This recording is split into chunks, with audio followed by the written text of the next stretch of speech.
వాళ్ళు తప్పకుండా చట్టపరంగా శిక్షార్హులే. అంతే తప్ప నేను ఒక బాధ్యత గల ఒక సీనియర్ రిటైర్డ్ పోలీస్ అధికారిగా, అదేవిధంగా ఒక బాధ్యతాయుతమైన రాజకీయ నాయకుడిగా నేను దేశ భద్రతకు సంబంధించిన ఈ వ్యవహారంలో ఎలాంటి కామెంట్ చేయాలని అనుకోవడం లేదు. ఒకవేళ ఎవరైనా తప్పు చేసి ఉంటే తప్పకుండా వాళ్ళను చట్ట ప్రకారంగా శిక్షించాలి, బరాబర్ శిక్షించాలి. అట్ ది సేమ్ టైం దీన్ని రాజకీయ ప్రయోజనాల కోసం వాడుకోకండి. నేను మళ్ళీ రిపీట్ చేస్తున్నా, రాజకీయ ప్రయోజనాలకు వాడుకోకండి. దేశ భద్రతకు సంబంధించిన విషయం. అందుకొరకు ఎలాంటి పరిస్థితులు కూడా నేను దీని మీద ఎలాంటి పబ్లిక్ స్టేట్మెంట్ ఇవ్వను మిత్రులారా. Thank you very much. అదే చెప్పిన కదా ఇప్పటివరకు. నేను మళ్ళీ చెప్తున్నా, ఈ ఫోన్ ట్యాపింగ్ వ్యవహారం అనేది దేశ భద్రతకు సంబంధించిన విషయం. దాని మీద నేను ఎలాంటి పబ్లిక్ స్టేట్మెంట్ చేయను. మళ్ళీ అదే ప్రశ్న అడుగుతున్నాడు బ్రదర్. నేను చెప్పినా కదా,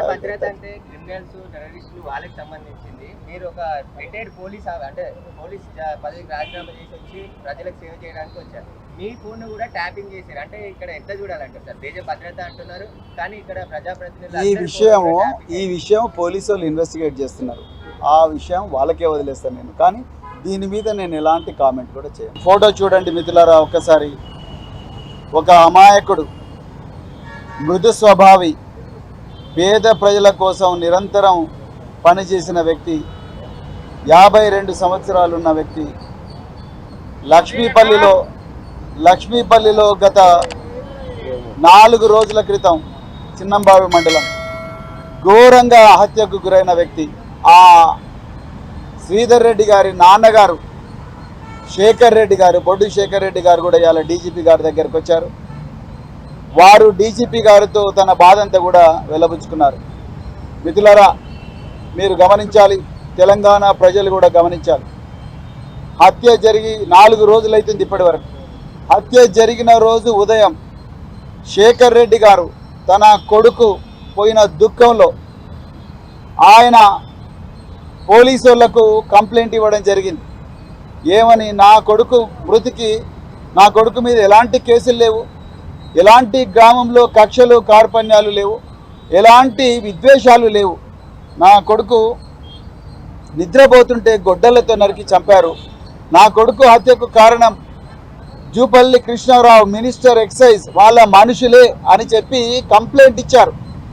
కంప్లైంట్ ఇస్తే మరి స్థానిక చిన్నంబావి ఎస్ఐ గారు ఆ కంప్లైంట్లో జూపల్లి కృష్ణారావు గారి పేరు తీసేయండి అని చెప్పి ఈయనను బలవంతంగా ఆ పేరు తీసేయించి మిగతా వాళ్ళ పేర్లు రాశారు.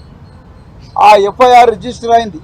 ఎఫ్ఐఆర్ రిజిస్టర్ అయిన తర్వాత మీరు 4 రోజులైంది. ఇది మామూలు స్వాభావిక మరణం కాదు, ఇది సహజ మరణం కాదు, ఇది ఒక ఘోరమైన హత్య, కోల్డ్ బ్లడెడ్ మర్డర్.